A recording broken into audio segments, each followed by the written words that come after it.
You are up. I'll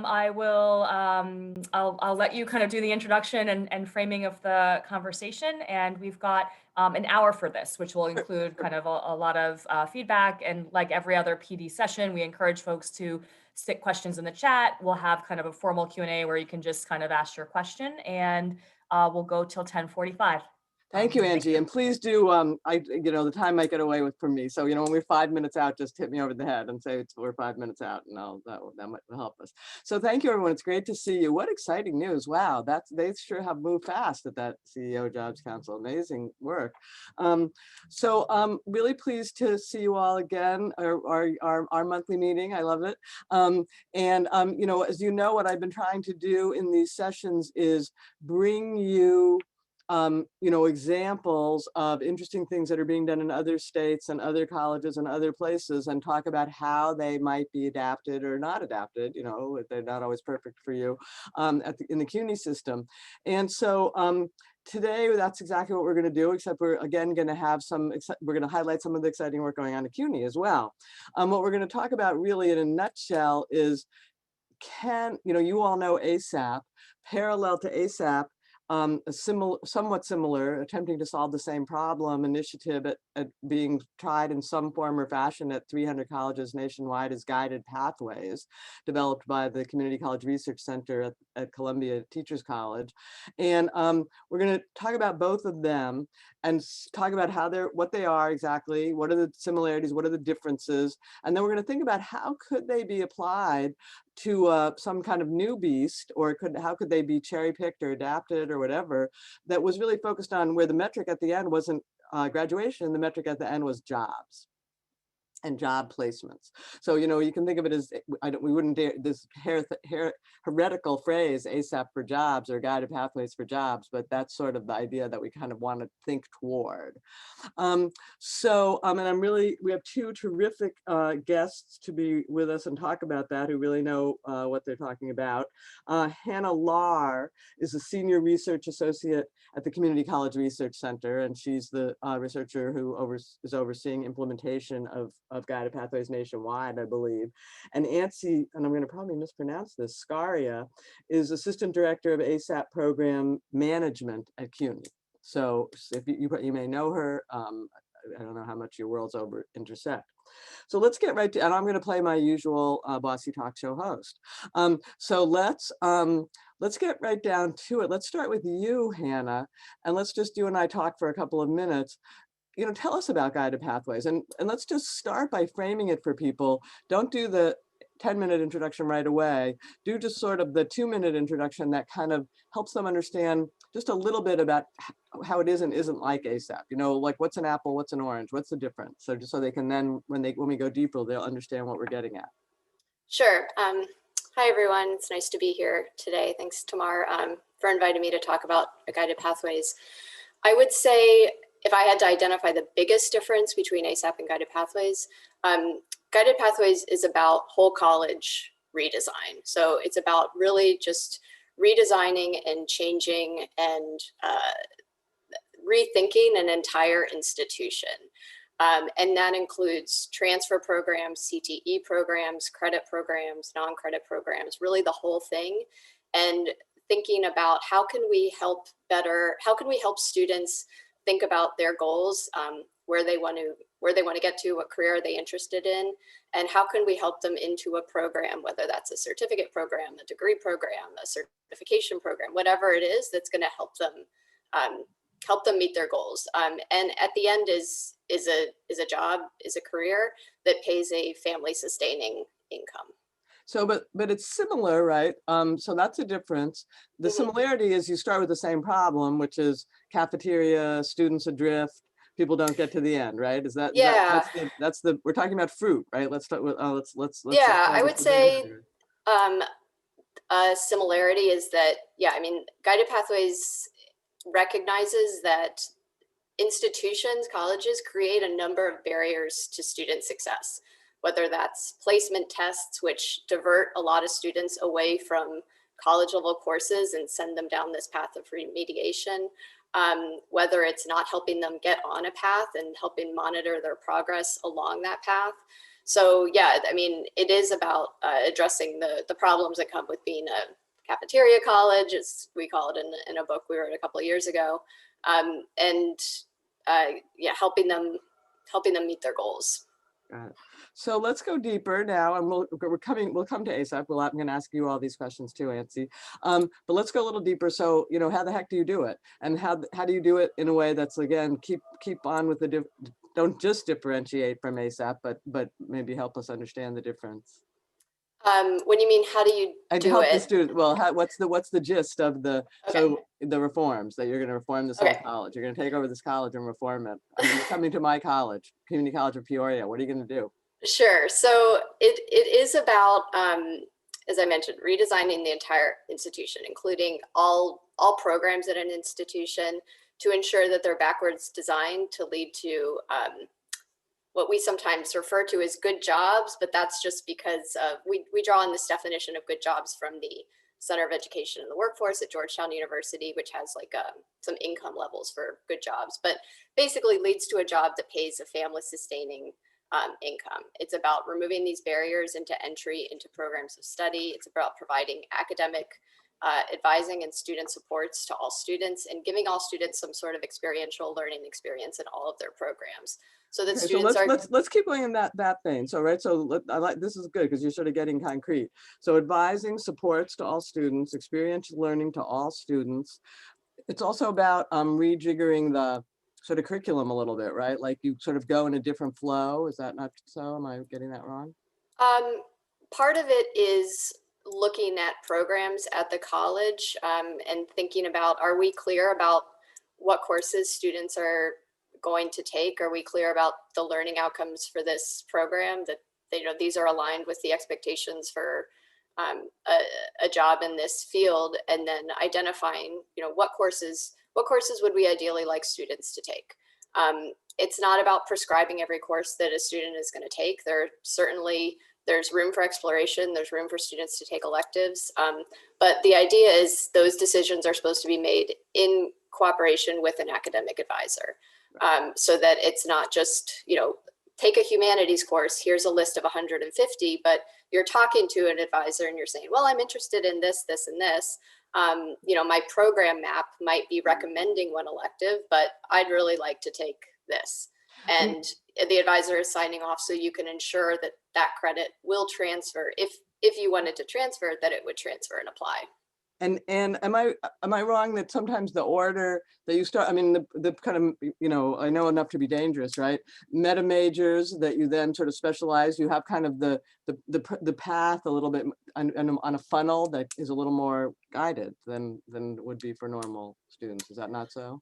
Yeah, the idea is the meta majors, you know, they can be used to help students kind of identify, well, what broad area am I interested in? So like on an application, a lot of colleges, or if a student is even on a college website and you're like, let me look at the academic programs, you just see the list of from accounting to like, you know, zoology. Yeah, exactly. So, and so instead it's like, well, you know, and then there's like the accounting AAS degree, there's accounting AAS degree, there might be some certificates in accounting.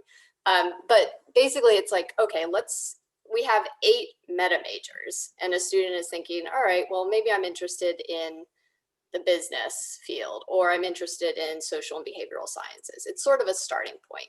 In more advanced guided pathways colleges, once a student makes that kind of initial decision, we're assuming that the student still needs to talk to someone at a college to talk through that decision, because who knows why they picked it. Maybe it was their dad told them to pick business, or their, you know, something is going on. But the idea is to reach out to that student and say, I see you picked business. Tell me a little bit about why you're interested in business.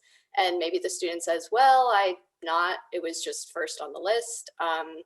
I'm really interested in helping people. And so it starts this, it's a foundation of a conversation. But so when, I mean, I'm Susie and I'm showing up at college, the point is I don't pick between 122 different things in the catalog. I pick between 8 things, and I try out healthcare, broadly defined. And tell me when I'm getting this wrong. And then after I've been in healthcare for a while and I have advising and I decide, well, I do actually like healthcare, then I decide, well, I want to go into I don't know, radiology tech rather than nursing or something? Is that sort of how it works? Meta majors are more of like a community within an institution. You can't really pick a meta major as like your program, mainly for financial aid purposes, because you have to have a program. So the meta major is just sort of an organizing function at the college. Like colleges are creating first year experience courses for each meta major, so that in this first year experience course, you have a bunch of students who are broadly interested in social and behavioral sciences. And then you spend the first semester learning more about different programs, different careers that you might be able to pursue through social behavioral sciences type. But you've already picked one because you need to pick them one for financial aid. You generally still need to pick a program, but the idea, and one of the big ideas in Guided Pathways is you're starting to get some exposure to the field you're interested in, starting in orientation in the first semester. So you can see, like, does this feel good to me? Do I like it? Do I see myself in this field? Or not? Because early major switching is fine. It's the late major switching that's that leads to a lot of excess credits and lost time. Got it. And Gen Ed, do you still have to do, is your Gen Ed still mostly the early part of your experience as opposed to, flipping it a bit? I would say it's one of the there's still Gen Eds, but they're not like do it all at once at the beginning like you do. No, it's not about front loading Gen Eds. Instead, it's really about it's kind of the opposite. It's more about front loading some program courses so that one, you're getting exposure to this field, and there's a scholar out in California. His name is Diego Navarro, and he uses this phrase, light the fire for learning. And the idea is, like, a student is coming to a college, they think they're interested in some field, and let's get them some exposure to this field in their first term that can get them excited about it, can help them see themselves. I am a STEM learner. I'm like this will get me excited. I'm in a lab, I'm doing this work, and starting to see yourself as someone in the field. The Gen Eds are, they're interspersed. I think that's really important. So the Gen Ed is, do you run into problems at colleges where they're, hard and fast rules, and they've been doing it this way for 100 years, is to do all the Gen Ed in the first year, and where they resist a change on this? It's a mindset shift for sure. I was an academic advisor a while ago at a community college in Pennsylvania, and one thing we did tell, like, students would come in and they're like, I don't know. And we're like, get your Gen Eds out of the way. That is like not Guided Pathways friendly. Like, one thing about Gen Eds that some leading Guided Pathways colleges are doing is they're taking these Gen Eds as they're kind of rethinking some of the assignments or the content in some popular Gen Ed courses. They're working with some discipline faculty to embed some assignments into these Gen Ed courses so that students can see, like, the relevance, how this content is related to a certain field. So why am I I'm a business major, but I have to take theater appreciation? Like, what can I get out of this? Or, things like that. There's in all Gen Eds are super important, but I think, like, helping, sometimes I think they can be seen as like, well, I just have to get these, I have to do these. But instead, if we can help students realize, like, this is actually going to help me in my field, and how. So last two questions, and then we'll go to Nancy and have a sort of similar conversation. So, but you say that you're helping any kind of student in any kind of program meet their goals, but are your metrics not completion and degrees, or do you have metrics that are job placements? Do you use UI information to measure job placements, or are you really focused on, how do you measure success when you? So that is a good question. We are somewhat limited in like what data we have at our disposal. We would love if we had UI wage record data in all the states that we work with. Typically, we do just have student unit record data. So we are looking at completion. If we have clearinghouse data, we can also look at transfer. So that is more looking at, like, placement in careers. That is more dependent on, like, if the state has access to that. And how much would you say, just, I know you say that there are 300 colleges that are doing it, and you were very candid with me in our kind of conversation pre-call that it, 300 in some form or fashion. Right. Of the 300, like, how many are actually doing it for student, really focused on like non-credit students trying to get jobs? I mean, is that how common is that? It's hard to say from that number how many exactly are doing it, but it is part of this model. So the idea isn't that like we're redesigning transfer programs or, CTE programs and ignoring credit, non-credit continuing ed programs. One college we work with, Prince George's Community College, they're just outside of DC in Maryland. They created their meta majors, and their meta majors include like credit programs, non-credit programs, transfer, and CTE. And what they said is like when a student would first come to the college, the first thing they would ask them is like, are you a credit or non-credit student? Are you a transfer student or a CTE student? And for many new students, like those are kind of like distinctions that, we make. Like students are coming because they have a goal, and most of the time the goal is to get a job. So when we from the minute they approach us, we start bucketing them. It sort of like, we're just putting them in these buckets from the beginning. So what they did when they created these meta majors, they call them academic and career communities, I think. What they do is they now ask students like, what is it that you want to do? What are your goals? And then they start to help students into the appropriate program. So I might be Susie, who really wants like, one course and to learn to be a paramedic, or one course to learn to be an EMT. And I'm going to be in the same major with Mary, who wants to be a registered nurse, and we're going to like be in the same sort of community together for a while. You might be in the same community. You wouldn't be in the same course. Programs. I mean, Got unless it. there is an overlap in courses, but you could be in the same community. You could have there might be advisors in that community. What some colleges are doing is within these career academic communities, they're creating like student care networks. Some colleges are calling them, where it's like in every department at a college, there are people who are sort of assigned to each community, so that they are specifically working with students in that community, and the students know who their person in financial aid is, or who their person in career services or counseling, so they, it's kind of this supportive network around us.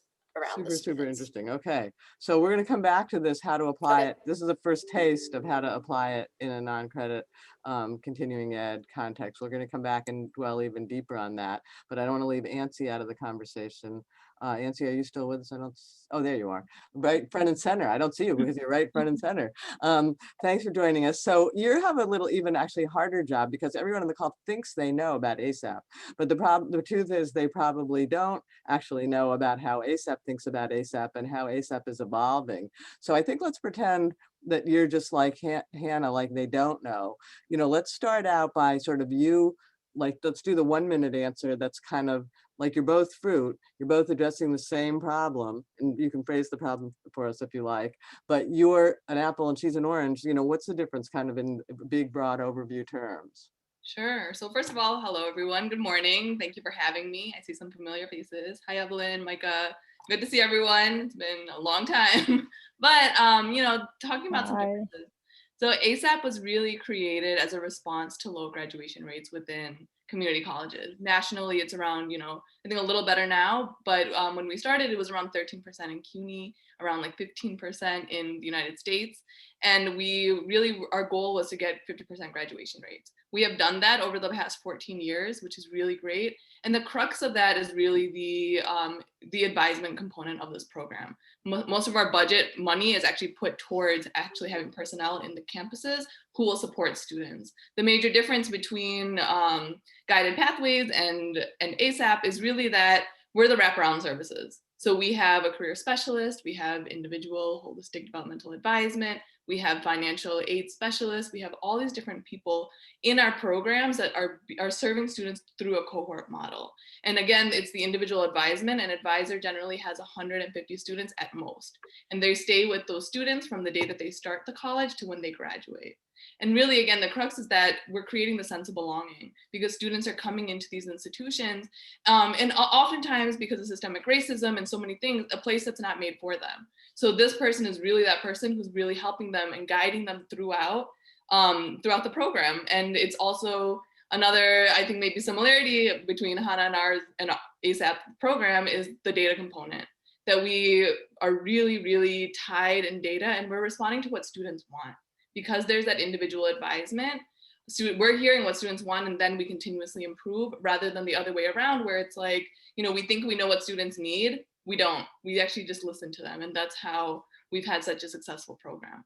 So, I mean, just to emphasize the differences a little bit, because they probably have pretty intensive advising in Guided Pathways too.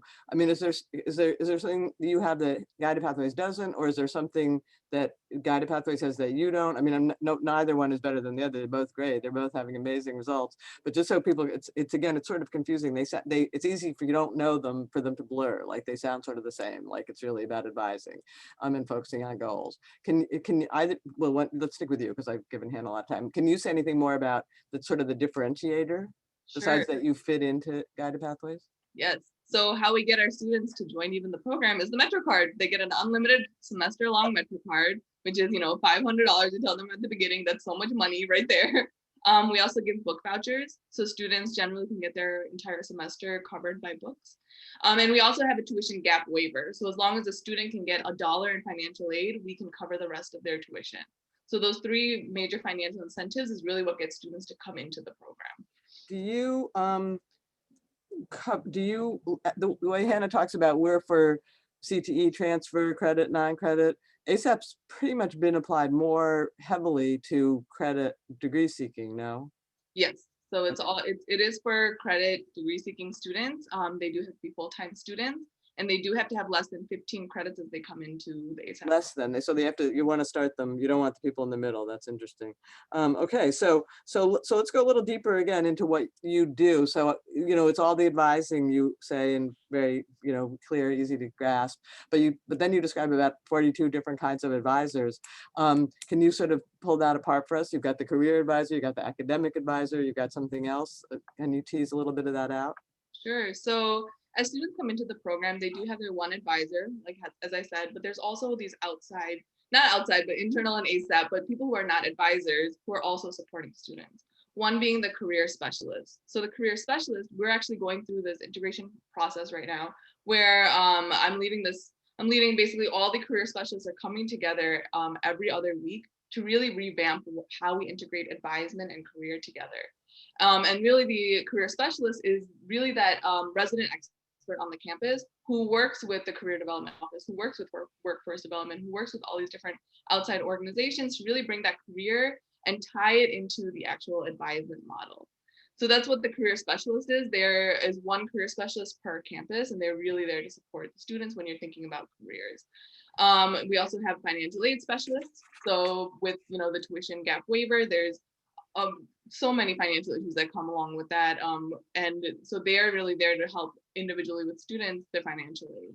We also have engagement coordinators who really help on the large scale. How do we create engagement events? How do we make sure that students are being retained? How do we make sure that this is exciting for students and really foster that sense of belonging alongside the rest of the people within ASAP? So typical campus, it's going to be the various advisors, and you'll have as many of those as you need for 150 to 1. And then you'll have one of each of these other things. I mean, are we talking about like 5 other people, 6 other people? How many people are we hiring?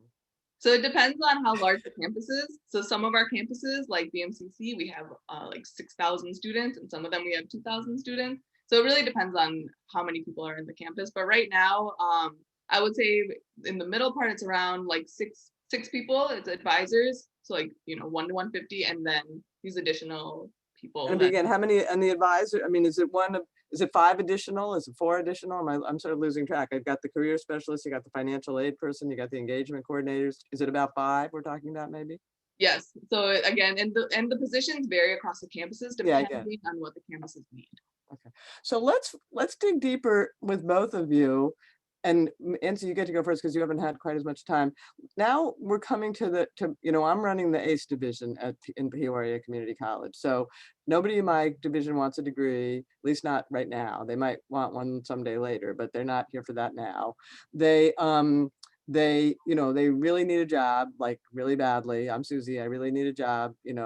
My family, my kids are hungry, and I want to get something. I want to get a high power credential, something of some kind that's going to lead me to a job, but I don't have time for gen ed. I don't have time for, how do we cherry pick, or how do we start to think about taking your models, adapting them, and applying them to that kind of person? You both look a little perplexed, right? Not easily is the answer. But let's get, Nancy, why don't you talk first? Because Hannah did talk a little bit about it, where she'd start. She'd put them in a learning community. Where would you start, Nancy? I mean, can we, assuming, I mean, we can hardly afford like what we do offer in my ACE division. So I don't know that we're going to have money for 5 extra advisors. But I mean, can the advising be applied? Is there a reason why you couldn't have advisors that were came out of industry and knew the industries, and then helped people really focus on getting to the industry where they want to work? Yeah, so I think that the most crucial part would be to have someone, an advisor, career advisor, who can really show them that they're going to be with them until they're done with their certificate or course or whatever it is, and tell them the purpose. So the big thing that ASAP advisors do, we always talk about, how do you sell the college? I know that sounds crazy because students are coming here seeking a degree, but really we have to sell why they're here, why it's important, why the courses are important. This would be applied with a career advisor. They would explain why the certificate is important. What are the numbers, like what's out there, what's the salary afterwards, how do they get there, really creating a really clear pathway to get to that end goal, and talking to the student about, the biggest part is what does the student want. And I think that's something that advisors are trained heavily on, is really listening to the student to let them also guide that conversation, so that the career advisor can shift and provide maybe a different certification program or a different certificate for the student to really succeed, because the student needs to be also intrinsically motivated. Yeah, I think that's, I mean, where I see them both overlapping, you said it really clearly, is it's like, you really just want students to see that pathway really clearly. It's just so hard to see it, and somebody who can help them see it, both by advising to help them see it, and by reorganizing the pathway a little to help them see it, which is how I see sort of Guided Pathways doing it, so that it's just like, that's where I have to go. And not that you're eliminating choices, but you're creating, people, when people can see a direct way from here to there, they like it. What was I going to ask you about the advising? So do you have like special trainer advising? Like, how do you teach your advisors to your 100, these people with a 150 to 1 ratio? Like, you don't just take all ordinary advisors and throw them in there, right? There must be special training, that kind of thing. Yes, so we have a 3-module onboarding process led by the central office. So I actually lead those trainings. When an advisor comes into ASAP, we train them on the ASAP model. We train them on developmental advisement, which is really, again, listening to the student, making sure that a lot of times it's considered soft skills. Those are crucial. They're not soft skills. They're such important skills. And then also the 3rd module is really about the data component. So I'm again, my college in Peoria, I'm going to hire, my advisors are going to come from industry, right? So I'm going to focus on programs that working on my programs that lead to healthcare and IT jobs. So I'm going to hire an advisor out of IT and excuse me, I can speak English, an advisor from healthcare. Can they go through the same training, and would that help work for them? Are we going to need to tweak the training? How's that going to work? Yeah, so I think it's just the baseline information needs to be really clear in whatever these trainings are, and how to integrate the industry with whatever they're doing at the college. I think that's the most important part. And then the listening factor. Again, we all wish that I think we all think that we're all great listeners, but that actually is a skill. It's a huge skill, especially when it's with students, and making sure that they're feeling the sense of belonging. And Tamara, another thing is really talking about sense of belonging. I don't know if that's as large of an issue in the industry, because you're getting compensated when you're working, whereas when you're doing this, the reward is not right away. So you really need to show why they're coming to this program, why they're coming to this college. Yeah, well, no, I think that's important because we want them to come back later, and we want to create that sense of here's a welcome family and place where you fit and all that stuff. Re-enrollment is a big goal for my ACE division. So let's bring Hannah back into the conversation, and let's have some questions too. We have about half an hour left, so let's other people feel free to start asking questions. Sunil has a question off the bat. Go for it, Sunil. Good morning, everyone, and thank you for both the speakers. Really helpful, very informative. Tamar, my question is, would either of the speakers or both of them have any thoughts on integrating both of their frameworks within a single institution, and particularly intentionally with the intersection with the workforce non-credit divisions? And would there be any appetite to pilot such research, because BMCC sits squarely in both of those modalities? It's a guided pathways institution, and it's an ASAP program, a big one, but they don't really connect. And they work together and it works well, but not integrated, and certainly not with our workforce non-credit programs. So before I let them answer that, and that's exactly what I have in my head, right? Exactly what you're talking about. Let's pick the best of both and put them in an ACE division, and let's see what we can build. But before we get to hear what they say about that, you're a consumer, so to speak. From your point of view at the MCC, like we heard from both of them, like how they did the similarities and differentiation of each of themselves. Can you as a consumer do that for us? Like what you know them both, relatively close up without what do you see them as? What's the big differences and similarities from your point of view? I would say that Hannah and Ansie's descriptions were spot on. Certainly we had ASAP before. Guided Pathways was a process, and it was a cultural change in which we created these communities. And in that process, it really ripped and then brought the college back together. And it's still in process. It is never done. It is a constant. And why? Get into that. What do you mean ripped and then brought back together? That sounds. Well, the understanding that work is a critical destination for these students. I think that is something that we are grappling with. Our faculty are grappling with, and we're trying to bring them along, and that we're not simply here for transfer and completion, and which is important as well. Yeah. So this is a way of integrating ACE and the rest of the college in a big way. That's really interesting. Guided Pathways as a tool to integrate ACE and the rest of the college. That's really interesting. Okay, so why don't we go to Hannah first and can answer Sunil's question. So the question is, could we combine them and do it in a non-credit division? I think one of the big ideas of guided pathways that certainly applies to all programs at a college is thinking about starting with the end in mind, which is something my boss, Davis Jenkins, who wrote the book on it, talks about a lot, which is like, where is it the students want to go? And let's backwards map these programs so that we know that they're aligned with these, what employers are looking for. So I think that's a really important point. And ensuring that we're preparing students for jobs that do pay a family sustaining income, like I said. Yeah. So, and maybe students, and part of it is also maybe it is a degree that's going to get you some job, but there's going to be other certificates, maybe certifications that'll get you along that path. So I think one big part of this is how can we embed certain certifications, certificate programs into a larger degree program so that maybe students can earn them along the way. Yeah. Because, the idea of stackable credentials is really popular, but that's a very intentional, it sounds like a very, it's up to a student to stack them. Whereas if they're embedded, then it's something that kind of happens for students along the way. That way they can, if a student comes in, they're in need of a job, really soon, they need to make money, get them in a certification program. They could work, but then they could come back and they're still we're okay, you can now continue along this path. Yeah. So, I think there's an opportunity there for, credit and non-credit to work more closely together so that, it's not that, well, I completed this program, now I want to complete a degree, but that, that certification doesn't really apply to any degree. So it's you don't want students to have to start over. Yeah. At the beginning. Yeah. Nancy, do you want to address Sunil? Sure. So just like what Hannah was saying, I think that the guided pathways would be the more structural change, and then adding the advisement component would be pretty easy and makes a lot of sense. That's the thing, it's common sense that students are going to finish faster if they have someone there to help them.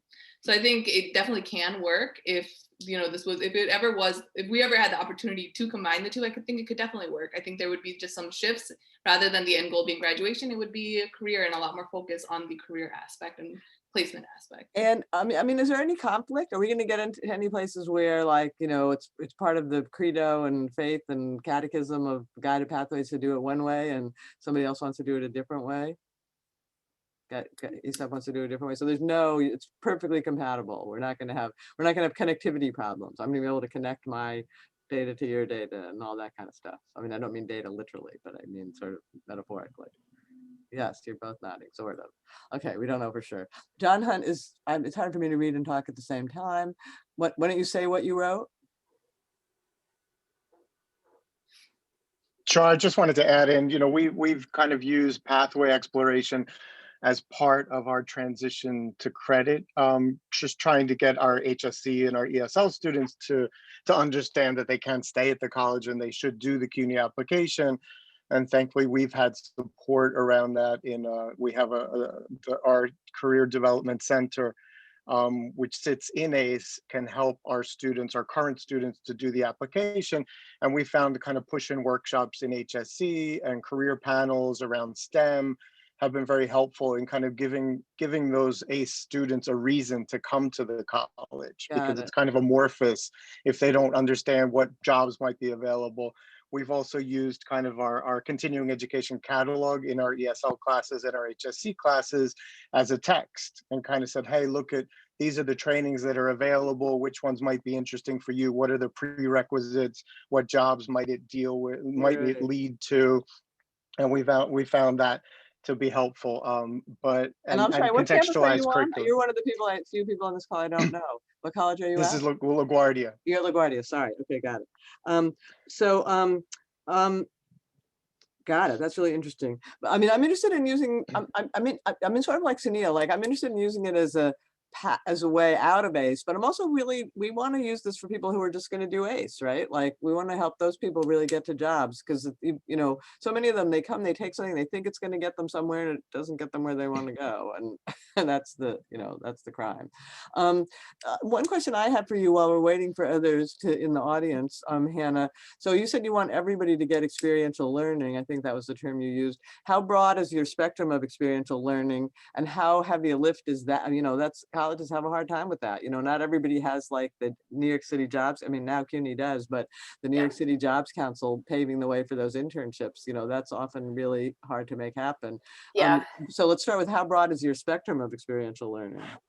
I'm using that as kind of just like a catch-all. Like, it could be like might be called work-based learning or a co-op, or you count like when the HR person from the company comes and gives a lecture. Does that count, or do we really have to go out and be on the job? And I think of it a little more hands-on. Like, it's like you're kind of like doing it. You're doing the job. You're like in the field. You're like, I feel like I'm a human resources person. So you really mean internship? So it has to really pretty much be internship or a co-op or a.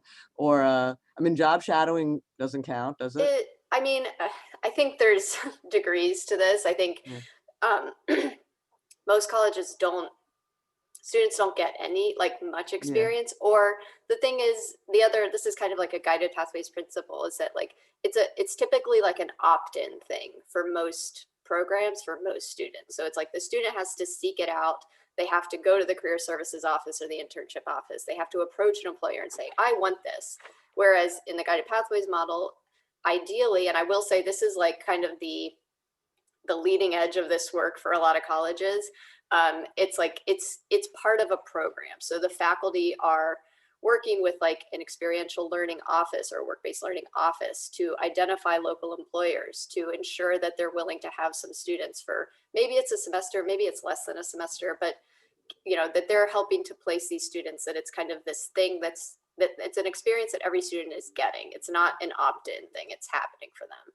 So the Alamo colleges, they're in San Antonio, Texas, they're designing what they call the Alamo experience, where every student is going to have some sort of experience, whether they're, certificate, degree program, and including transfer students, which is, I know this isn't like the focus here, but like those are the students who They need it typically do too. not get those. They need it experiences. too. No, They definitely do, to talk, develop those like 21st century professional skills Yeah. that, Karen was talking about as well.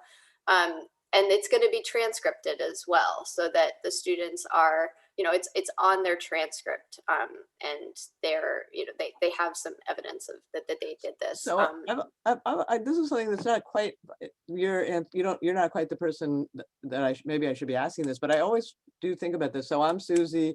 I'm really in a hurry to learn how to be a EMT person because I need that job. Do I have time for some kind of experiential learning? Like I'm going to come take a 12-week course, and like, how are you going to help me? Like, am I going to have a few days on the job? Like, how's that going to work? I mean, I don't know as much about EMT programs. No, I just mean any general short, like 12-week, 9-credit course. I mean, I guess I would. Student in a hurry. I would.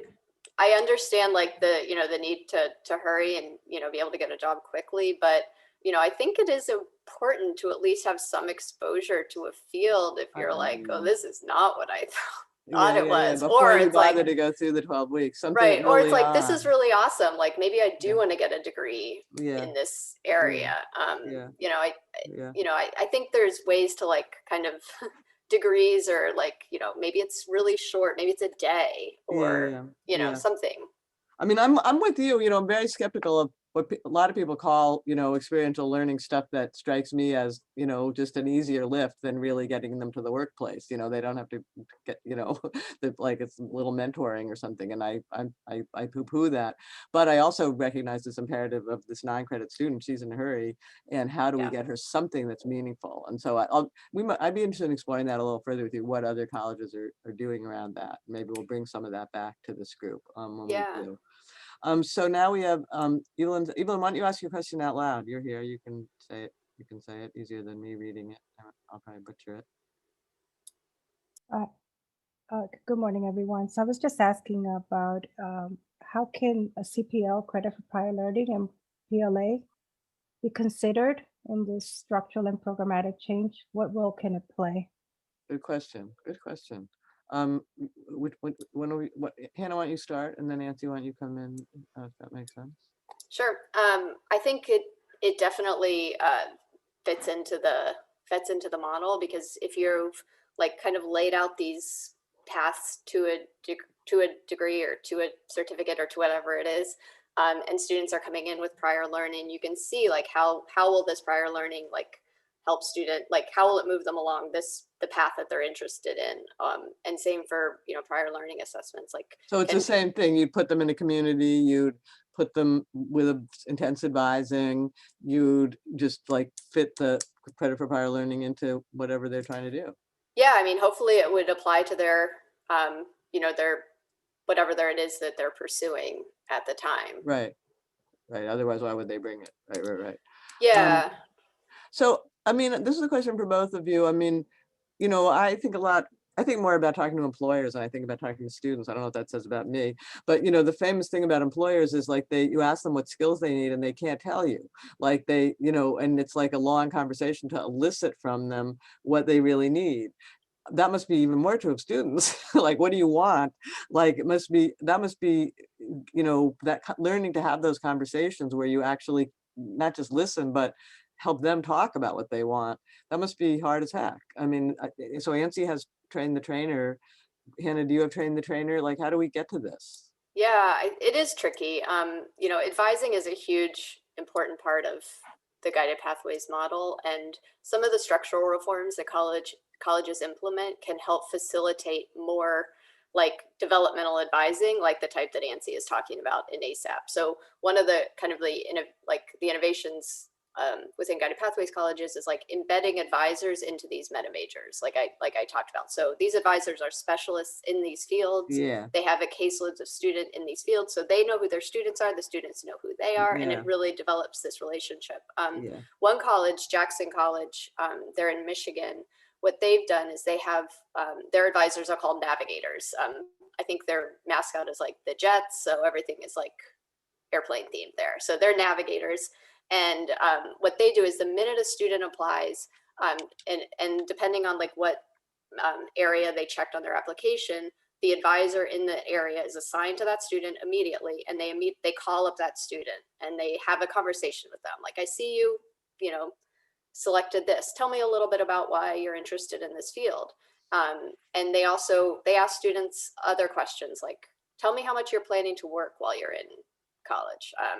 You know, what's your commute going to be like? And they're just trying to get like this well-rounded picture of what the students kind of like life is like and how is school fitting into their life, so they can be better advisor and advocate for the students while they're and that must there. involve quite a lot of training. I mean, you must do train the trainer as well.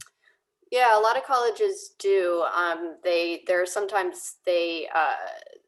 typically a lot of it, like advising on like or like training on being a developmental advisor, listening, like Yancy said, but also like learning about the field that they're in, like Right. like getting to know the faculty in the STEM field. Yeah. And that helps because then you are like up to date on the requirements for those fields.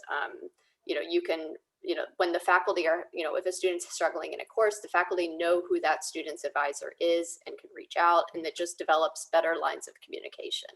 What's so interesting about the Guided Pathways model, I didn't really realize, it's like you've created this model and now it's being there. You've got like 300 laboratories that are sort of each doing it a little bit differently, but you can sort of, but innovating as they go. I mean, that's really interesting. Yeah, that's it has been one of the interesting things. We work with about 120 colleges across the country more in depth, and that's focused in a couple of states, but there are a million different starting points for like entry points for Guided Pathways. Like some start with program mapping, some start with advising redesign, some start with onboarding.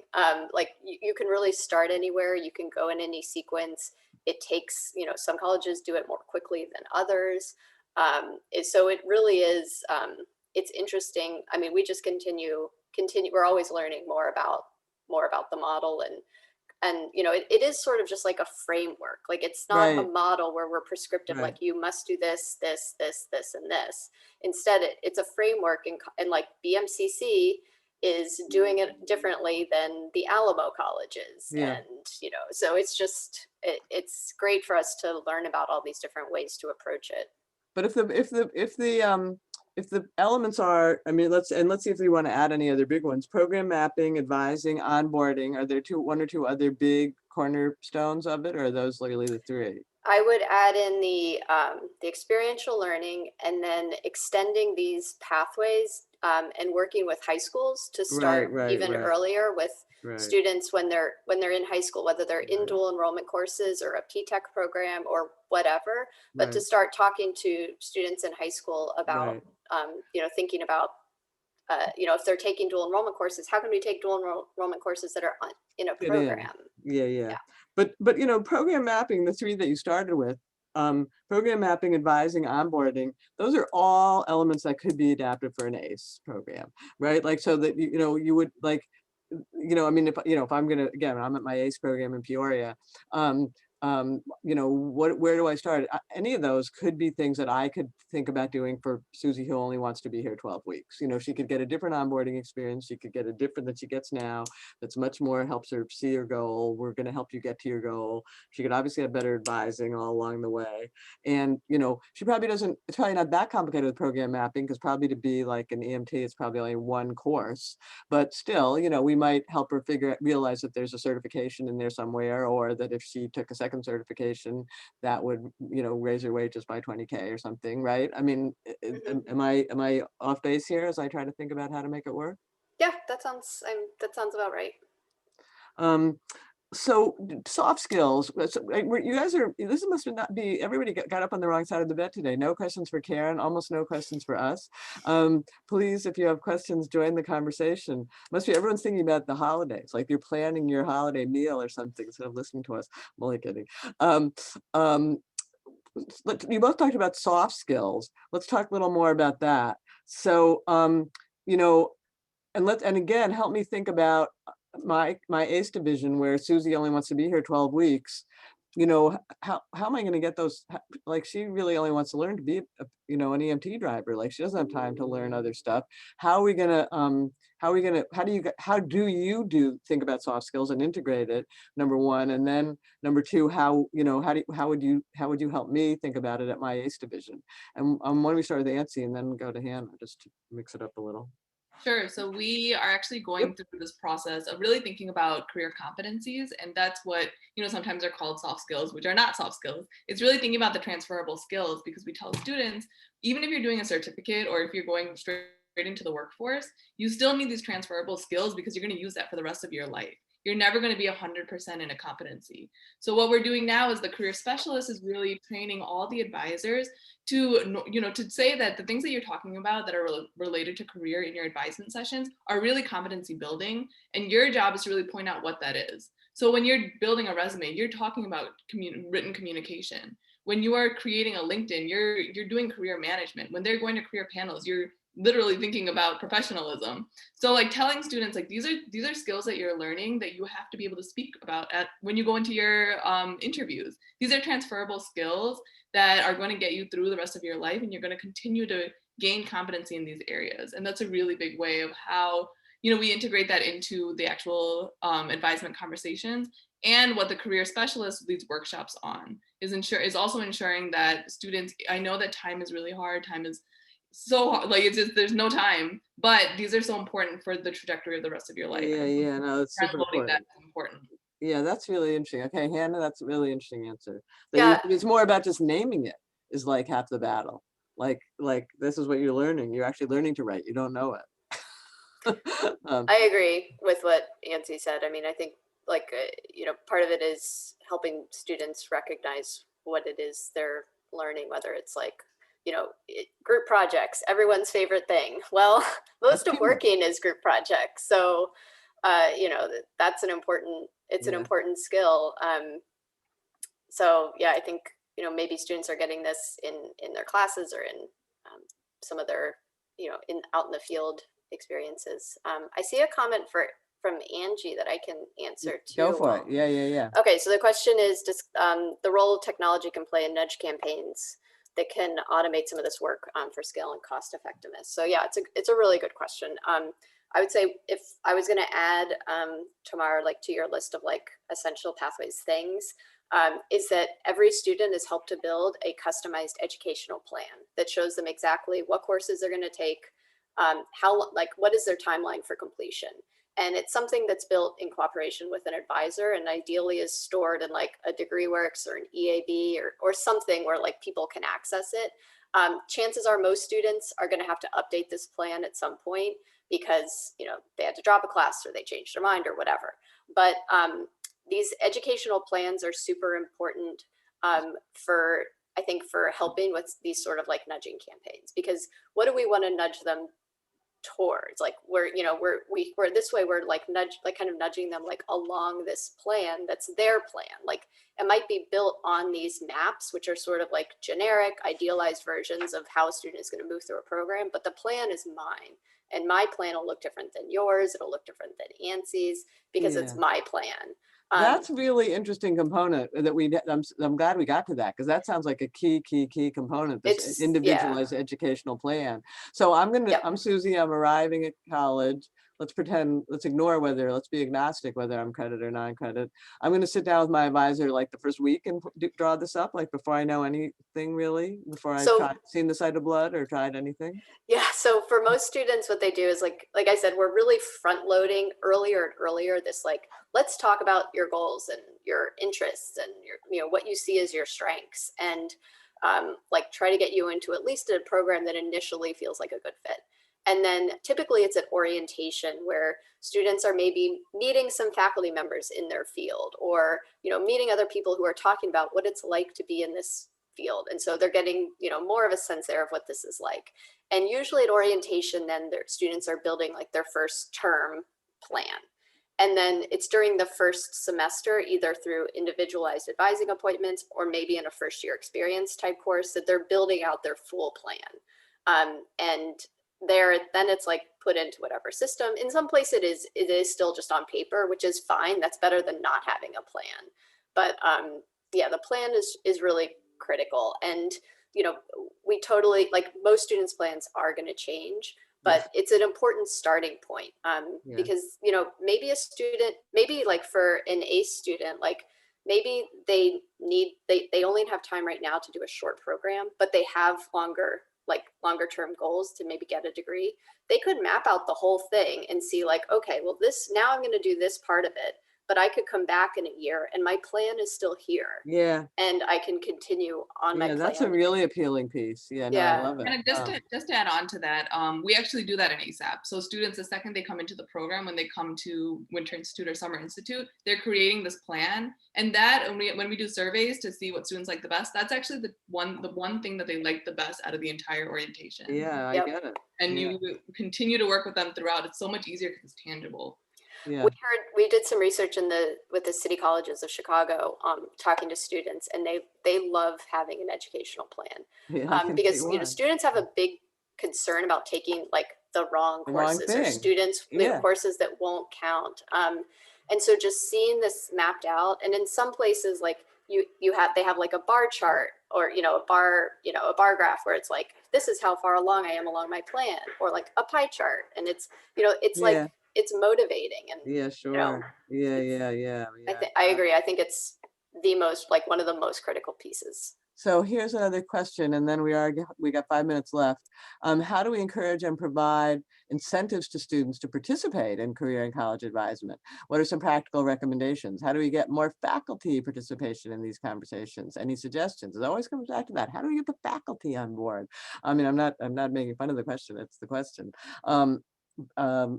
Go for it. So in both your programs that you have to go to advising, right? It's not like a choice. Like, it's the first thing you have to do. Is that correct? There's no like. Yeah.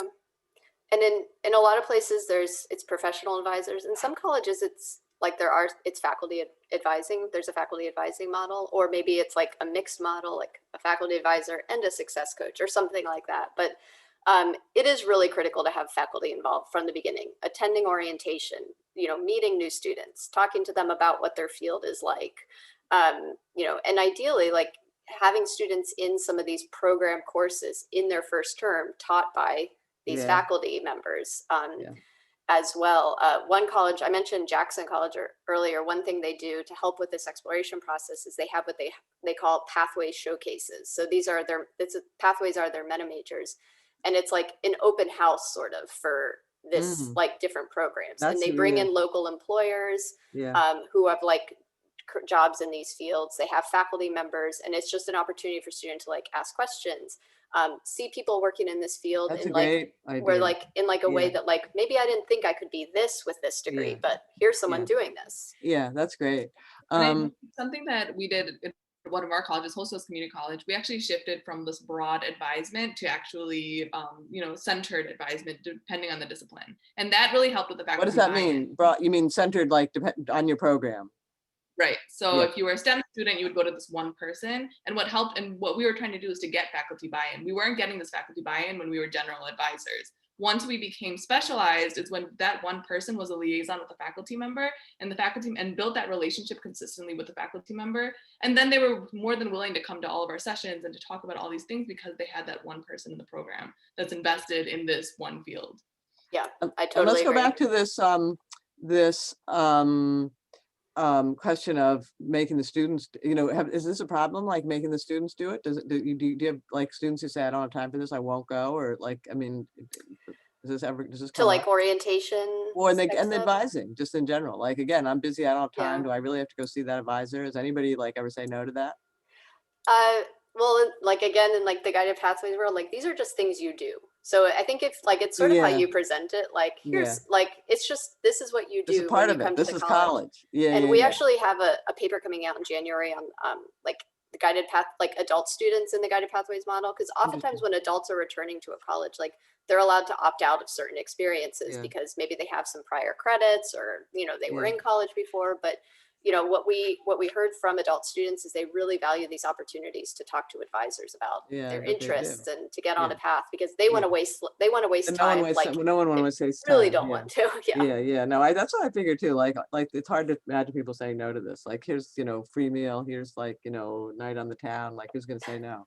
But we actually do have students who don't want to come in. That is very, very, you know, that happens. And what do you do? Impossible to say that that won't happen. What we do is really change the conversation from the beginning. So selling the program, what they're going to benefit beyond the financial. Because even when we see colleges, students who are covered by Pell and TAP do not graduate at as high rates of ASAP students, right? So even though finances might not be an issue, they're still not graduating at these high rates. So I think once you have data, you're able to show that to the students. So we are able to show, like, you know, if you come see us, you're going to graduate at a higher rate. You're going to get through this a lot faster. And saying that at the beginning has been so crucial to actually get them to continue to come, because we really need to sell why advisors are there and why they exist.